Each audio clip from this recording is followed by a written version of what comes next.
All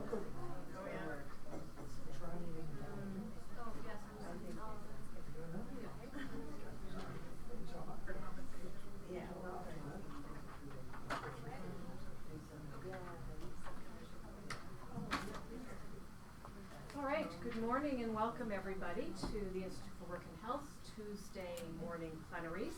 I'm delighted today to welcome Dr. Ann Harris, who will be speaking. She's an epidemiologist by training and is an assistant professor at the Ryerson School of Occupational and Public Health, and also has a status appointment at the Dalla School of Public Health at U of T, and is an affiliate scientist with the Occupational Cancer Research Institute.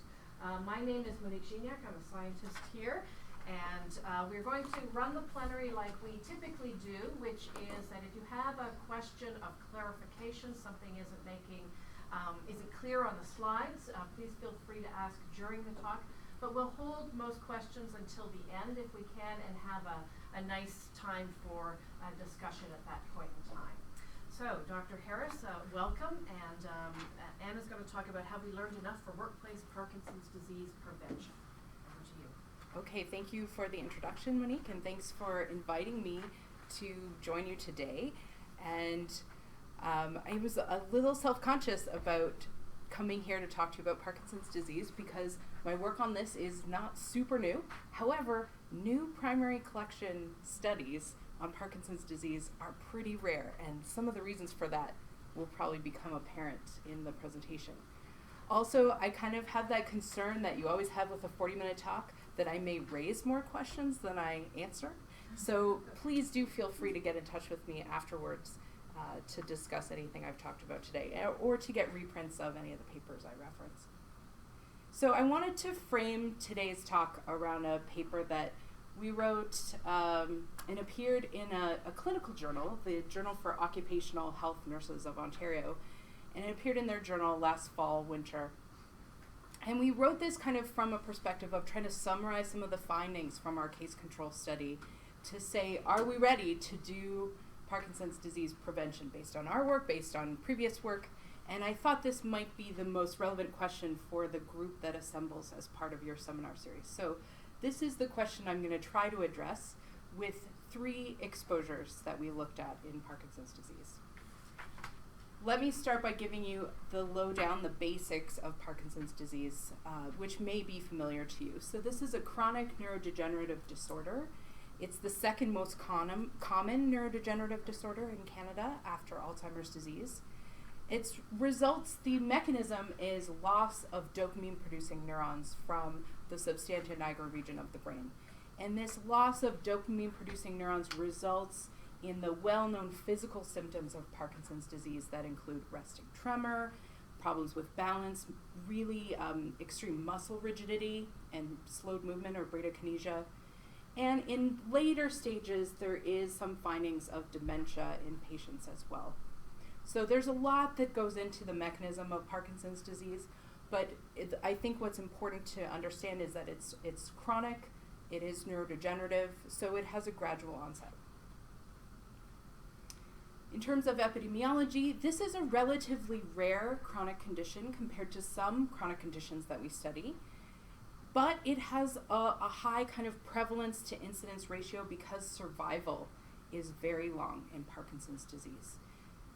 And so new cases might be 5 to 20 new cases per 100,000 people per year in Canada. But the prevalence, again, might be a little bit larger than for other conditions that you might be familiar with working with that have a higher mortality rate. There's a very strong age relationship with Parkinson's. So the incidence rises sharply after the age of 65. So as a population ages demographically, we can expect the burden of Parkinson's disease to be larger. There is an excess risk in men, and that tends to be variable between studies, which has focused interest mainly on exposures that might be different between men and women rather than something about the endogenous biology.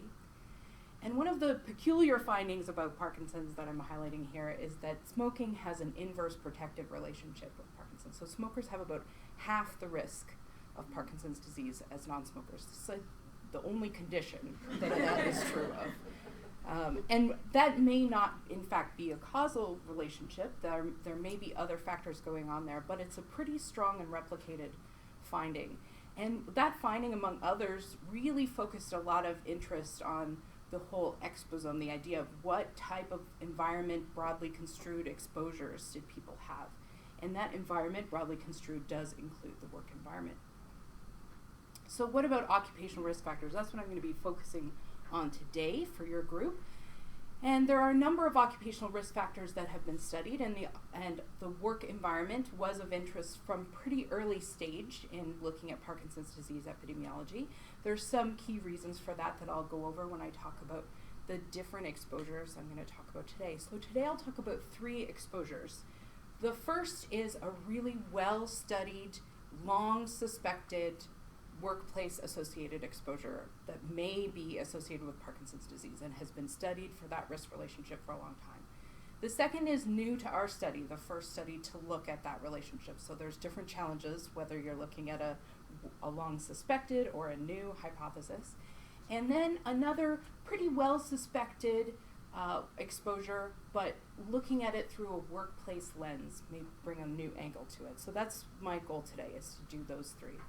So this study started in British Columbia in the 20th century. So cast your mind back to the 20th century. And the investigators who started this study, and I joined the study about halfway through, the investigators who started this study were really interested in the question of occupation because of the presentation of a kind of unique set of occupations at a specialist clinic. And they wanted to see if that held true in a population-based sample when they tried to sample a representative disease sample of the population at large. They also thought British Columbia would be a good place to do this research because of the availability of population lists. That became a bit of an issue during the study. And also because there's a good diversity of occupations represented by the population. So overall, the study design was to use a population-based case control study. The cases were people who were detected through their use of anti-Parkinson's medications. So most people who have Parkinson's disease, the vast majority, within a year or 2 of diagnosis will be prescribed some sort of dopamine agonist or dopamine replacement. And so this can be a good way to detect people who have Parkinson's disease. At the time in British Columbia, those medications were subsidized by the provincial health plan. Subsequent to this is now means tested instead of based on cost of drugs, so this would work a little differently, but this was the ascertainment used at the time. And the controls were identified just from the general registration in the British Columbia Health Plan, their equivalent of OPIP. The inclusion criteria were people who lived in the Metro Vancouver area, so that's Vancouver and the surrounding urban area. And then Vancouver Island, but excluding the city of Victoria, and that geographic add-on was included to try to increase the representation of rural environments in the inclusion population. And we included people ages 40 to 69. There were some reasons for those age restrictions that I can get into if you're interested. And the control sample was frequency matched on age, sex, and region. Now, I could probably give a whole presentation and have on our recruitment process, so I don't want to do that here today. Excuse me. Yeah.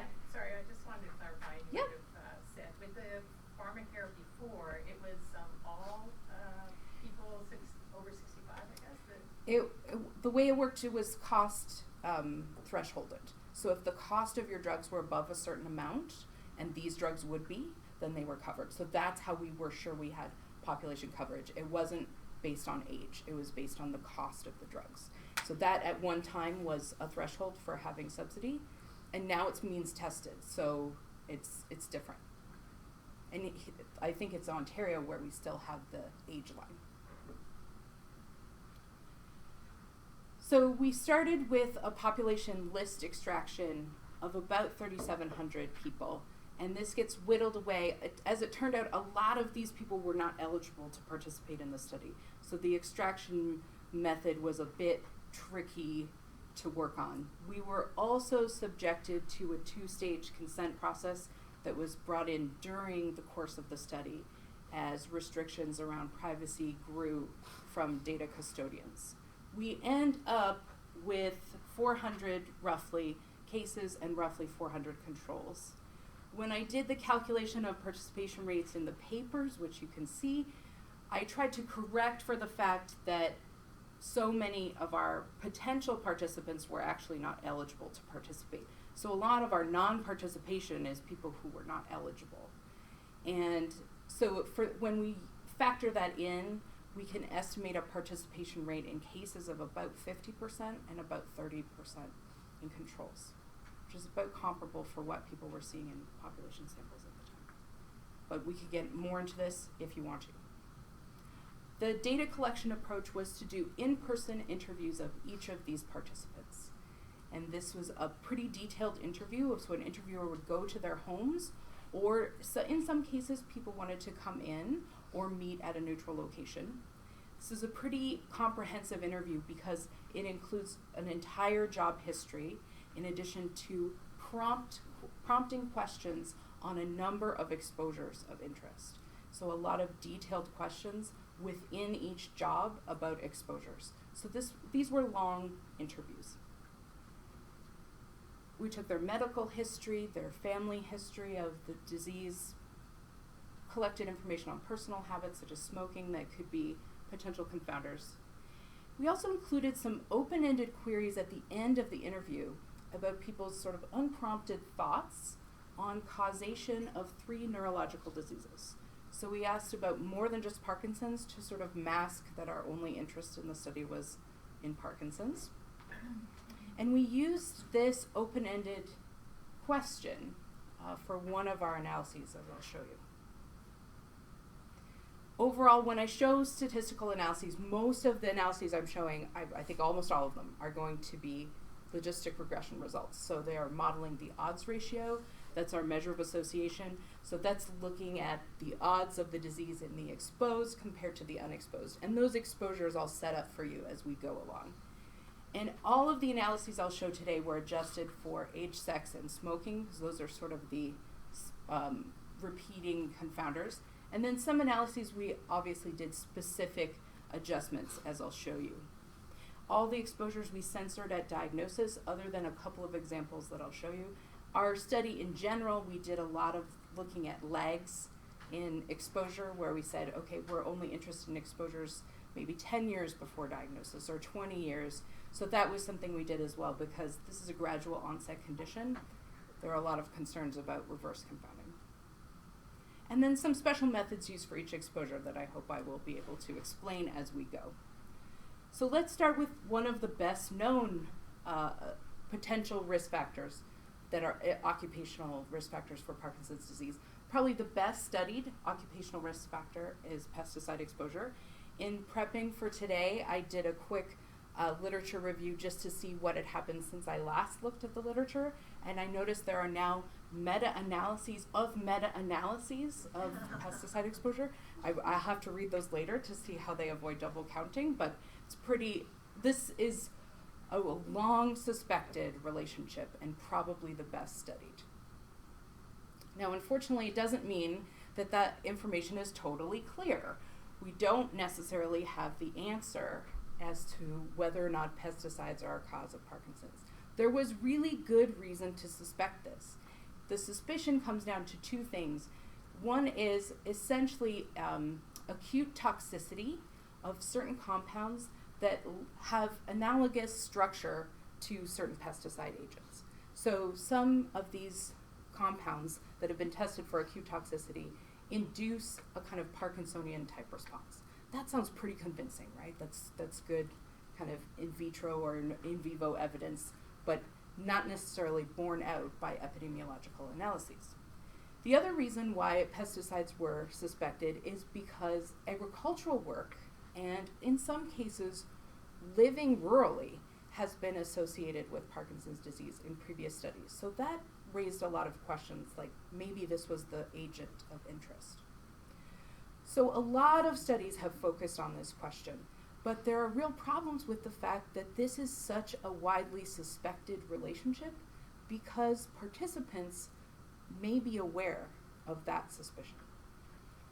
So the analyses I'm going to show you today are just the results of some dichotomous yes-no, exposed yes-no on pesticides and overall results, sort of to show you part of the story.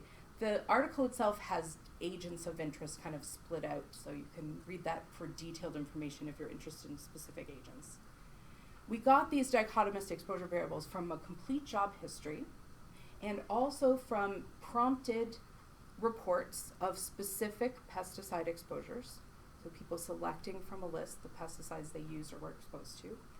And then we had hygienists review all of the reports of pesticide exposure in context with the job description, and they were blind as to whether they were looking at a case or a control, and we had them do what we called a specificity check. So we said, does this really look like exposure to you based on this information? And they passed some and they didn't pass others, so I'll show you some of the results of that. Then we also used this open-ended question where we asked people, what do you think causes Parkinson's disease? And we tried to go in and code that to see whether or not we thought people might be aware of this relationship, because that could be mediating our concern, which is recall bias.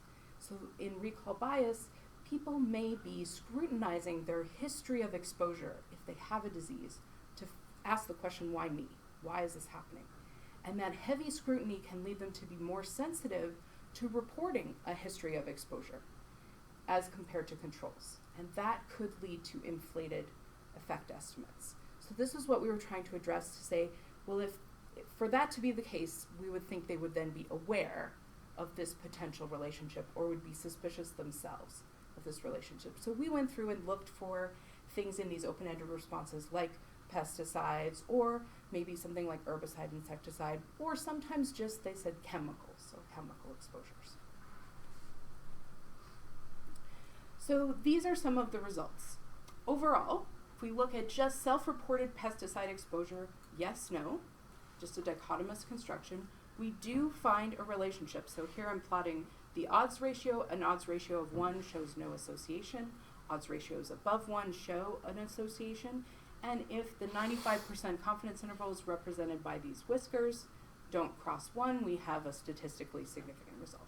So we do have a statistically significant result for pesticide exposure overall. And you can see that the number of exposed is about 120. What happens after we let the hygienists go in and say yes, no to some of those exposures? Well, about half get cut out. So the ones that the hygienists are sure and think are specific end up being about 60. And that has a slight effect of attenuating this relationship. And obviously we lose a number of exposed, so we don't have as much power to detect a statistically significant result. But it looks like more of those are coming out of the cases than out of the controls, and that's why the relationship is attenuated a little bit. That's kind of in keeping with what we might think would happen in the case of recall bias. Then when we also adjust for this variable that we created from their suspicions about chemicals or pesticides causing Parkinson's disease, we see an even further attenuation of the relationship. So taken together, we thought this looked like evidence for recall bias being at play in this original relationship that we see here.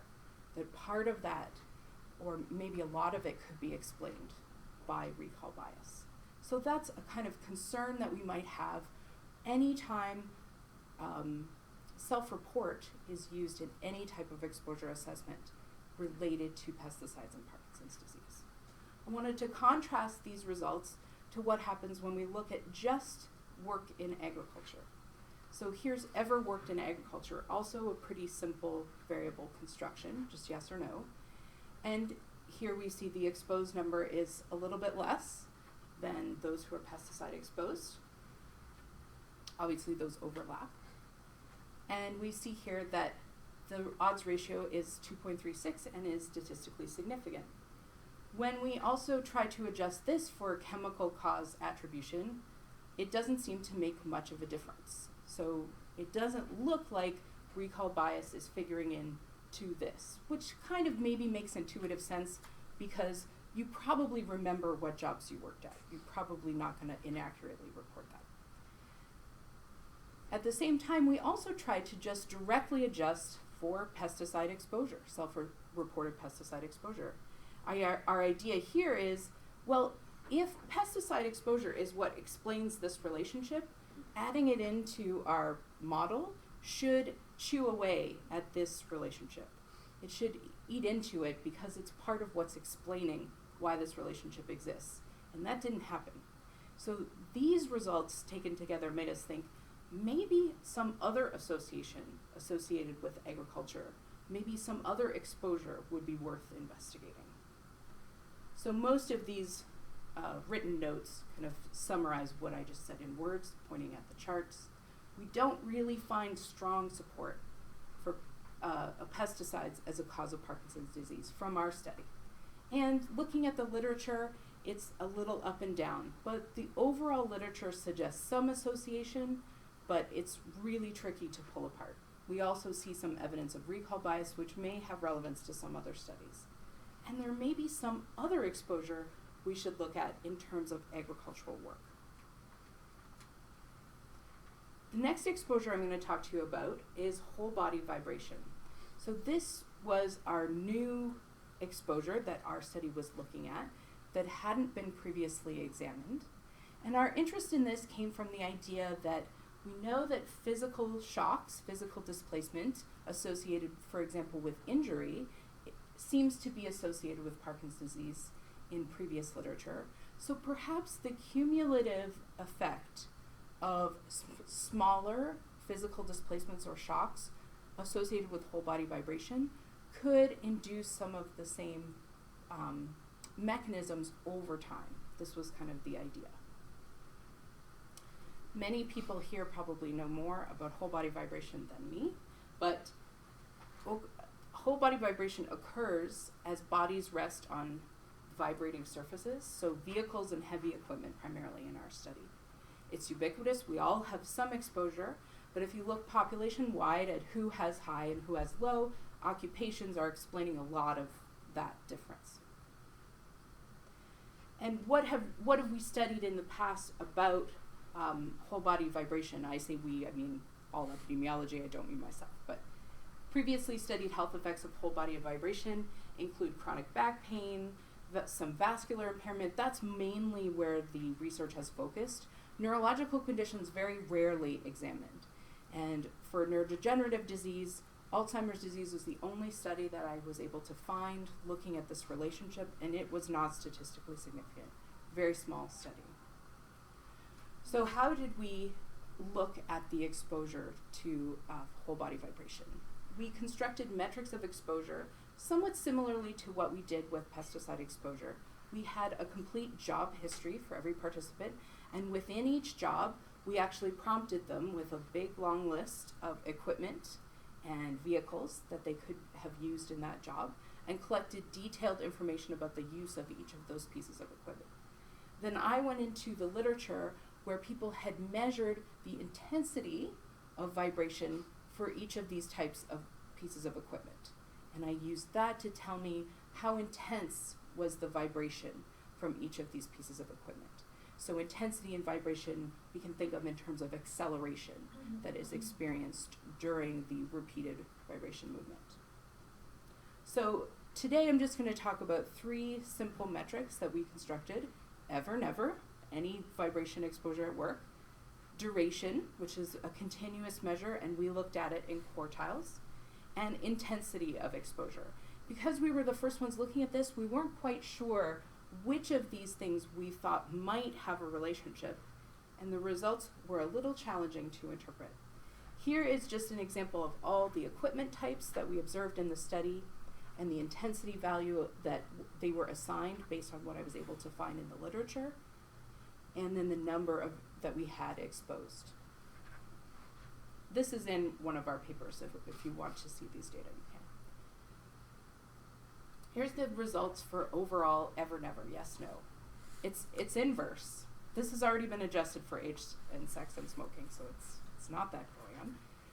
So we weren't quite sure what to make of that inverse relationship. We already get confused with the very first analysis that we do. So when we were discussing this, we said, well, maybe ever never, I mean, this could be that it's actually protective, or it could be that there's a real difference between the type of people who work in these jobs and the type of people who work in jobs that are not exposed. And so we were then worried about comparability. So we decided that our reference group, when we started comparing different levels of exposure, should not be unexposed. The reference group should be people with the lowest quartile of exposure. This made interpretation so much easier. I'm joking because it didn't. Interpretation's a little tricky for what I'm going to show you. So here is duration. This is duration split up into quartiles. And as I mentioned, we used as our reference group the lowest quartile of exposure. And then we're comparing no occupational exposure to the lowest quartile of exposure with this comparison. And it looks about the same. There's not much of a relationship there. And as we get into longer durations of exposure, so greater than 3 working year equivalents, we start to see this inverse relationship come in. It's interesting to look at this now compared to when I was doing these analyses, because I saw that all of these crossed the one line and they weren't statistically significant, and I thought, okay, nothing there. Now I look at it, having done a lot more stats, and I'm like, yeah, there's something there. This is inverse. It's just not meeting the statistical significance. So it looks like the longer the duration, the more inverse the association gets, a little bit. So that's duration, but this is just duration of any vibration exposure. What about when we look at intensity? Now we see something else going on altogether. So now we've got a really big contrast between a little bit or low intensity exposure and no exposure. This is really just showing something very similar to what I showed in the very first ever never slide. It's the flip side of it. But when we get into higher intensity of exposure, and these are quartiles of intensity, the relationship seems to flip around. And now there may be increased risk in these populations. Interpreting this is really tricky. So do we think that there is something going on at higher intensities, and that intensity should maybe be the focus of concern for future work? And why would duration show up as having an inverse relationship? And why would there be overall an inverse relationship? There's a lot of questions that flow out of this. This kind of summarizes the overall findings, that higher intensities may be associated with increased odds of the disease, but low intensities inversely related. I can summarize that by saying it's just nonlinear. It doesn't look like there's kind of a linear relationship. So is low intensity exposure protective? This is one question we ask in interpretation. I can't see any evidence for why that would be. There is this unusual phenomenon where people use low intensity whole body vibration as a treatment for Parkinson's disease. But when they are able to actually do placebo-controlled trials of that, they don't see any relationship. So that doesn't, and even something that's a treatment doesn't mean that it's prevention. So that doesn't really help me, but I thought I'd tell you about it anyway. So is it that low intensity exposure is correlated with some other protective factor? Could that be? Well, I don't know what it would be. I'd be interested in your thoughts if you have it. Another possibility is that we're looking here at some version of the healthy worker effect, where people who are sensitive to exposures leave the exposed workforce, and that you might expect that to happen more and more over time. Why would high intensity shocks be associated, if higher intensity of vibration, why would that be associated with Parkinson's disease and lower intensity not? Well, these higher intensity vehicles are ones associated with shocks, like physical shocks, so lots of bumps and high amplitude of exposure, and potentially repeated shocks could engage some neuroinflammation mechanisms, and this is really the big area of interest in Parkinson's disease etiology now, is this neuroinflammation question. So it'd be great to sort of test that directly. So the final exposure I'm going to talk to you about is another one that's really well known to be associated with Parkinson's disease, and that's head injury. And our sort of somewhat different contribution in our analyses here was to take into account and ask the question whether there was any difference for head injuries that occurred at work. So that was one of the questions we wanted to address. This is just the overall epidemiology of head injury, not just at work, but incidence is about 60 to 80 cases per 100,000 person years. There's a bimodal age distribution, with younger and older people being at increased risk. Falls and transportation accidents account for most injuries. Many of those, of course, do occur at work. And there is this relationship between head injury and Parkinson's disease. And one of the interesting things about this relationship is that it doesn't seem to be explained purely by acute damage at the time of the injury. This is not necessarily about acute damage to the brain at the time of the injury. There's some sort of chronic relationship or mechanism that gets engaged, and the interest there is all around neuroinflammation. So in particular, the results I'm going to show you today are around the circumstances and type of injury. We also did some analyses related to timing, because head injury is one thing that people are suspicious of reverse causation. So as people get the gradual onset of Parkinson's disease, one of the symptoms is a loss of balance, and that may result in more falls. So the circumstances we were interested in are motor vehicle accidents, sports, and injuries, head injuries at work. So again, we are relying on self-report here, but we asked participants to report every prior injury that they'd had and the body part affected. So we didn't just ask about head injuries. And then the circumstances and description of each injury and its severity were reviewed by our investigators blind to case control status. We had help from our study neurologist here to look for evidence of concussion, unconsciousness, some of the things that we know seem to be etiologically related to Parkinson's disease.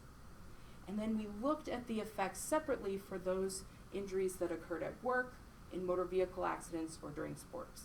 So one by one I'm going to show you types of injuries and then split out by these different kinds of circumstances of exposure.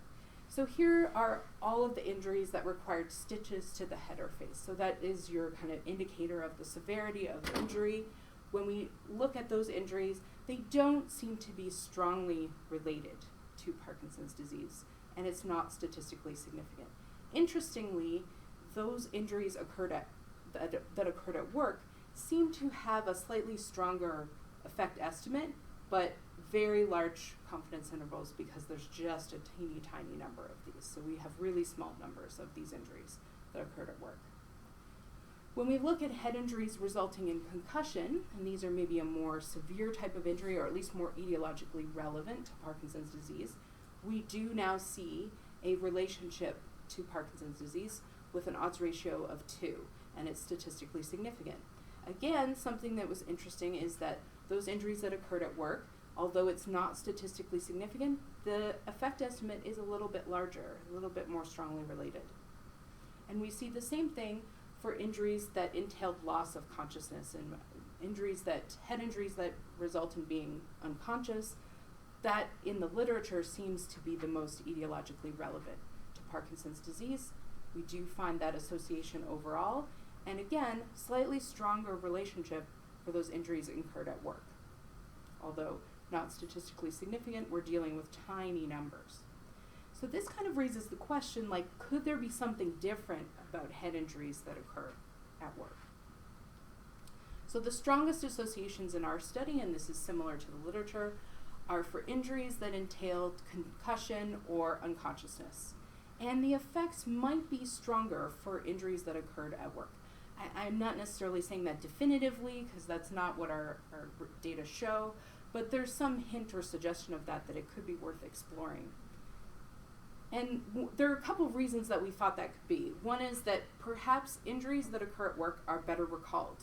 Maybe people remember those better, because it can be kind of a big deal when you're injured at work. You're going to have to fill out paperwork. There might be some forms if you need compensation.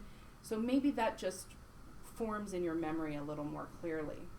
The other possibility, of course, is that these injuries could be more severe. And I think this might be worth exploring further. So let's come back to the question, have we learned enough about Parkinson's risk factors to prevent Parkinson's disease? It's a tricky question to answer based on just what I told you today, but even based on the totality of the literature. From what we found and other studies, I think results of, particularly of our analyses for pesticides, suggest that recall bias could really be at play with these types of studies, especially because it's such a widely suspected, well-known suspected risk factor. But I really didn't want to communicate to this audience that you can assume that pesticide exposure is somehow safe with respect to Parkinson's disease, because we cannot assume that. The totality of the literature does show some relationship, but man, is it ever tricky to pull out specific agents of interest. I think it's too early to make anything regarding any sort of conclusion about whole body vibration, because we just started looking at that. So I think that needs a lot more work. So that leaves us the best suited target. What I think is the best suited target is head injuries. If we prevent head injuries at work, we will prevent Parkinson's disease. I believe that's true, and I believe the results bear that out. Now, fortunately, that's a great target because that's something we want to do anyway. So preventing head injuries is already a goal, and you can get double bang for your buck because you'd also prevent some future cases of neurological disease. What should we do next? What should the scientists do next on these questions? I think it would be great to study some new etiological hypotheses. If people are really pursuing this neuroinflammation angle as a really important source. I think it might be really cool to look at other exposures, maybe other exposures shared by agricultural workers, since that seems to be coming out. And one of those suspected exposures is endotoxin exposure. So this is associated with like decomposing plant material and storage of grain. So there's lots of potential for exposure in agricultural settings. And it does seem to be associated with neuroinflammation. So this is kind of one of the interesting targets. And maybe it would be worth doing some specific work on work-related head injuries and whether or not these might be more severe or somehow more related to neurological disease. And then maybe try to replicate or unpack those really complicated whole body vibration findings. These are some of the next steps that would be really cool to do. I don't know how these steps might get done. Undertaking a new primary collection Parkinson's study is really daunting. This study took many, many years to do, and now would essentially be impossible due to restrictions on data release to epidemiologists by data custodians. It would just not be possible to get a population-based sample using population lists for a study that requires contact with participants. So I don't even know what we could do to address some of these questions. Some questions could be addressed by administrative linkage studies, but a lot of what we need to do, we need to get our hands or at least our voice onto those participants. So with that, I will move to the questions portion and discussion portion. I really want to acknowledge the team, the investigator team associated with the Parkinson study, and all the team and staff that have worked for the study over the years. The UBC School of Population and Public Health, which helped a little above and beyond the study, and the Pacific Parkinson's Research Center, which was one of our funders. Our other funders are shown here below, and our institutions for supporting us. So now I can go to your questions. I will leave the slide on my email address because this is the way you can get in touch with me. Also, if you Google me, you can get my Google Scholar publications list, and all of the publications I talked about today are on that list.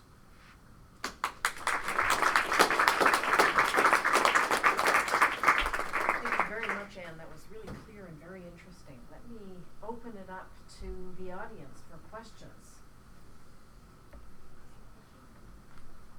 You're formulating your thoughts. Yes. I've seen some work about aluminum exposure in the miners.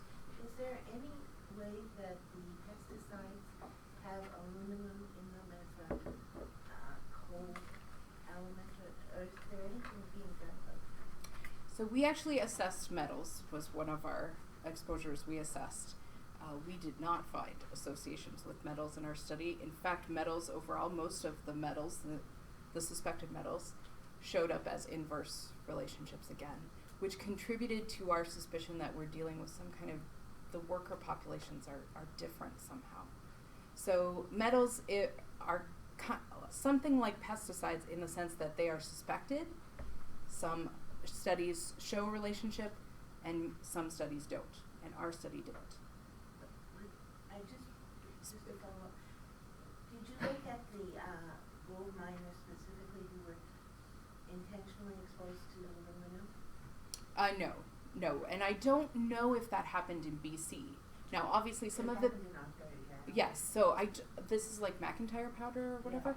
Yeah. So that I'm not sure how many people we would have who have that specific exposure. So we did not query that specific exposure as part of this study. Now, some people from Ontario might now be in BC and are involved in the study.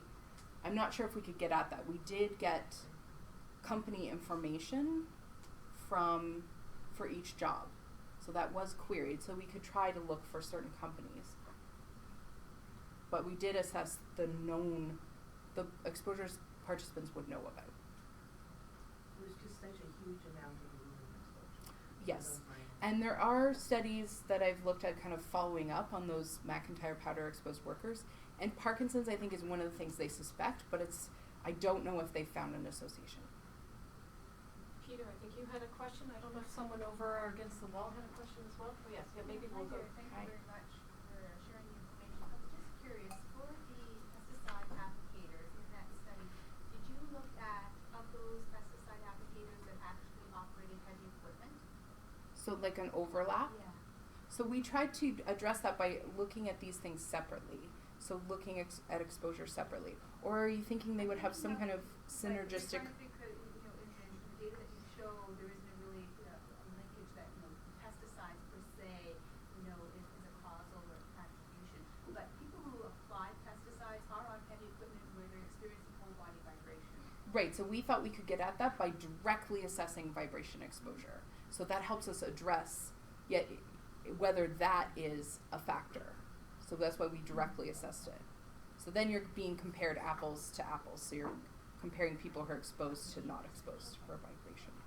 I hope I'm getting at your question. Peter? Thanks, Anne. I had two questions. One was more of when you were going through the selection of cases, and there seemed to be a huge proportion of people you identified with your administrative algorithm which said they didn't have Parkinson's disease. Yeah. I was just, wondering if you could comment on the I'd love specificity of how we use administrative data. Okay. And then I had another question just around I was interested in the conclusion about head injuries at work. It seemed like any head injury was problematic. And what is it about having a head injury at work that would make it more special in relation to the onset of Parkinson's? And how would you classify a professional sports athlete who gets injured at work but playing sport? Okay. Yes, I will answer both those questions. So first of all, the question about the drug tracer kind of using drugs to ascertain cases. At the time of this, when this study was brought on, this was a pretty common way of detecting Parkinson's cases because everybody who has Parkinson's, within a year or two, there's debate in the literature about when this will happen, gets prescribed either levodopa or dopamine agonist. So they get something to replace that lost dopamine. That's the treatment for Parkinson's disease. And it's pretty specific. Like, nobody else should really be using that. It's pretty heavy-duty drugs, so it seemed like that would be a good way to go. However, during the time of this study, and likely since, we're seeing a massive increase in off-label use of these drugs for restless leg syndrome, which is an interesting condition. I could talk to you about it at length, but it is a condition that is suspected to be more common in the population than Parkinson's. And that's what a lot of our participants reported using the drugs for. So this was kind of discovered during the course of the study. A lot of people are saying they were picked up by the algorithm, but they don't actually have Parkinson's. And they said, I take that for my restless legs. So then we identified that this was a reason for ineligibility. Also, at the time when the study started, negotiating with the data custodians, one of the things that was very important was to mask the intention of any list that resulted. So they said, we're willing to generate you a list based on this algorithm, but we're going to randomly throw in some people that don't meet the criteria to protect the privacy and to sort of mask the purpose of the list. This was called camouflage. So we'll just throw in some people that don't fit, and then you'll have to figure it out later who fits. So this was a kind of negotiation tactic that the investigator team landed on to try to get the custodians on board. As it turned out, this camouflage we suspect was a higher percentage than there was a negotiation about that. Is it going to be 10% or 20%? And then I think they settled on 10, but then consistently as we're doing our screening, we're getting 20%. So we weren't quite sure where that worked out. And as it turned out, the large number of off-label users of these drugs could have been their own camouflage. So I don't know exactly what the implications of this would be for a future study, because you couldn't even do it anyway, so you wouldn't even be allowed to get a list. But using administrative data, yeah, I'm really concerned about definitions of Parkinson's in administrative data, because it's really tricky to nail down. So yet some combination of hospital billing codes, physician billing codes, GP billing codes, and specialist codes, and maybe medication, if it's subsidized, could get at it. But we actually wrote a paper on this, the difficulty of these tracer methods. It's really messy. Okay, your second question was about why would work head injuries be special, and how would you count people who were professional athletes? So I should have mentioned at the time in that slide that those categories were not mutually exclusive. So for example, if a injury occurred at work and was motor vehicle, it would count for both. And similarly with sports. We didn't have any professional athlete head injuries in our study, I don't think, but they would count as workplace injuries. But the estimates seemed, I mean, in all those categories seemed to be quite highly elevated, that any type of head injury was problematic. Yes. Oh, yes. I didn't mean to suggest that, some head injuries are safe with regard to Parkinson's disease. I hope I didn't accidentally say that, because they're definitely all of concern. There may be something special about workplace head injuries, and my hypotheses for that would be either they're better recalled because there's a whole drama that ensues from that type of injury, or that they are maybe just more severe in a way that's not assessed by our crude, unconscious, not unconscious. Vicky. Thank you very much. It's so interesting. I have a question about the age distribution. You mentioned in the beginning that you will relate to that. And you also mentioned that the Parkinson is mostly diagnosed after 65.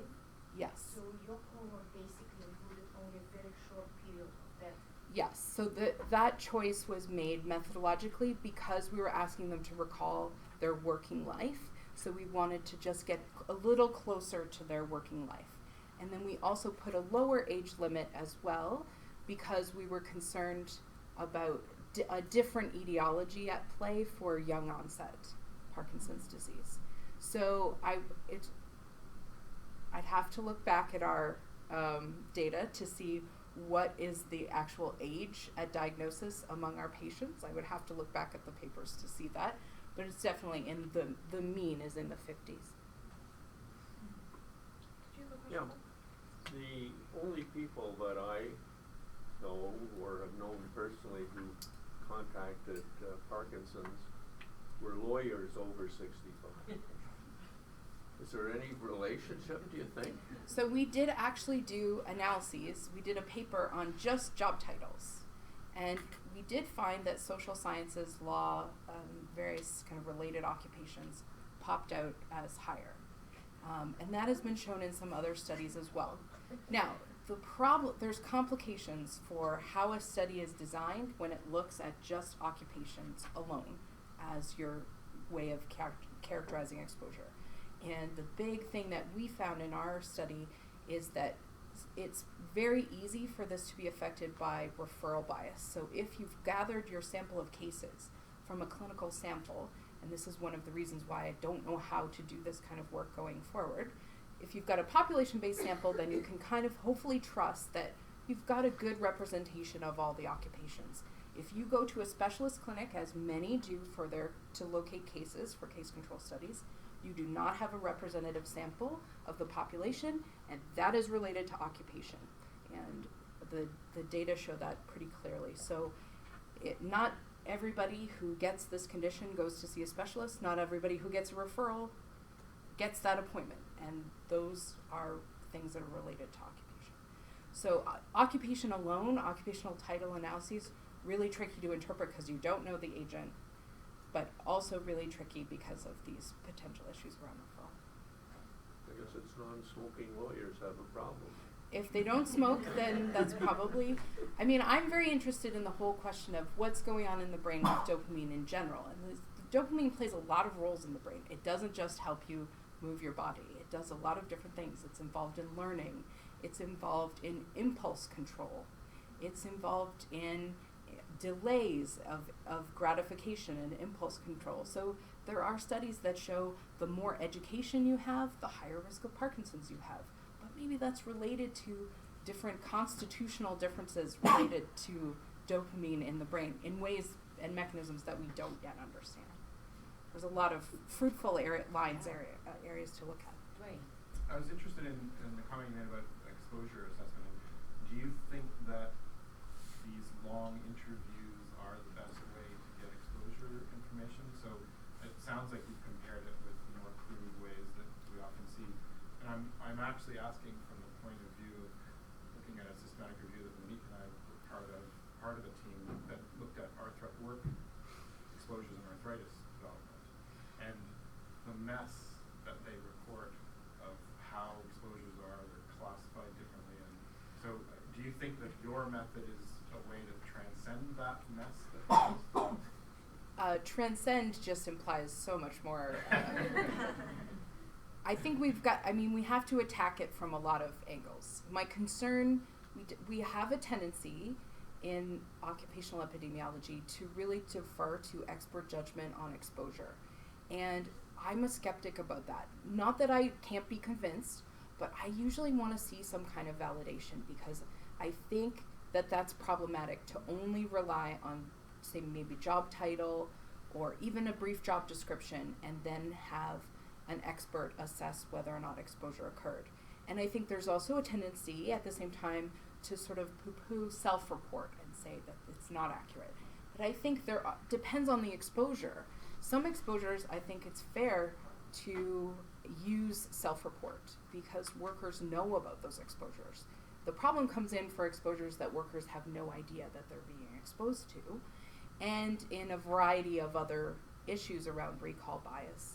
If we could have perfect self-report, I think it would add something in addition to expert judgment. It doesn't replace, you still need to sort of attack it.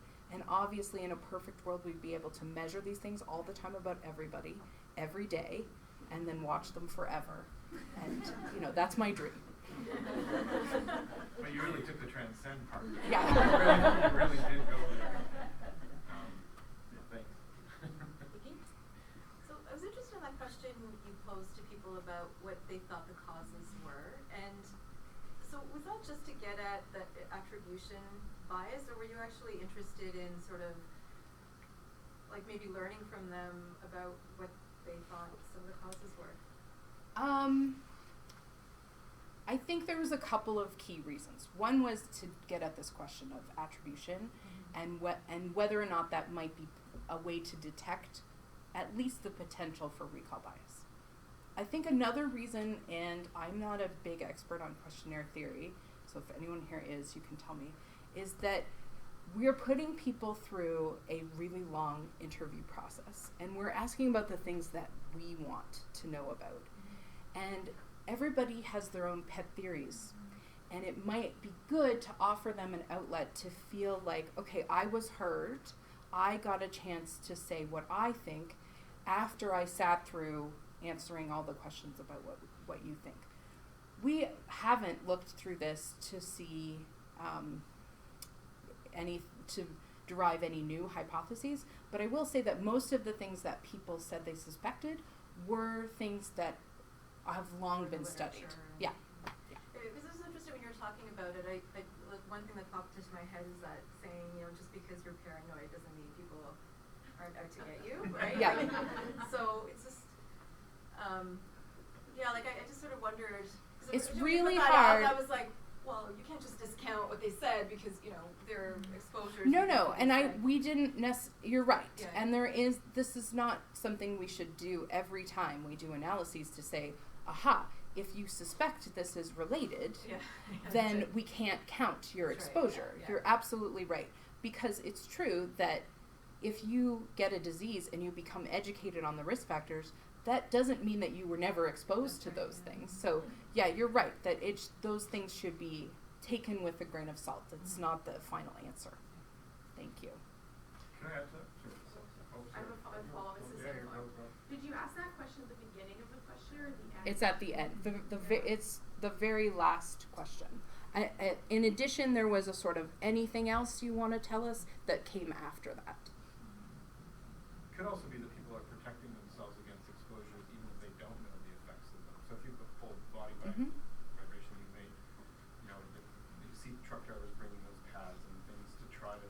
Yeah, so our study wouldn't get at that because we didn't No. assess PPE or anything like that. So you're right that if we don't know any measures that they might have taken. Any last question? There's a question Oh. online just related to smoking, and you might have already answered it already.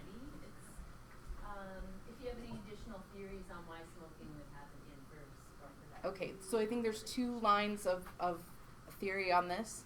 One is that something about nicotine can help you detoxify in your detoxification pathways. That's one avenue that people have pursued.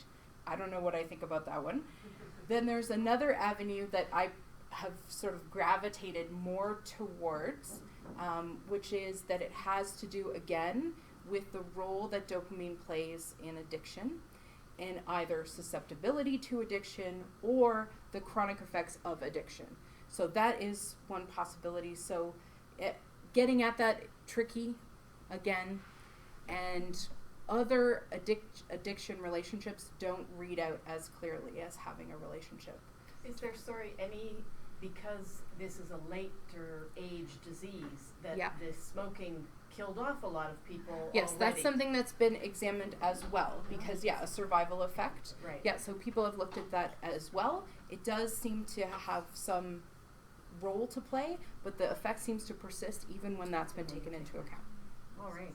Well, thank you for such an interesting and an engaging talk. Thank you very much for having me. When you mentioned relationships, do you think people married or unmarried, there was a difference, do you think? We I mean, did. the lawyers that I knew, Yeah. they had both been through divorces. We did ask that. We asked the question about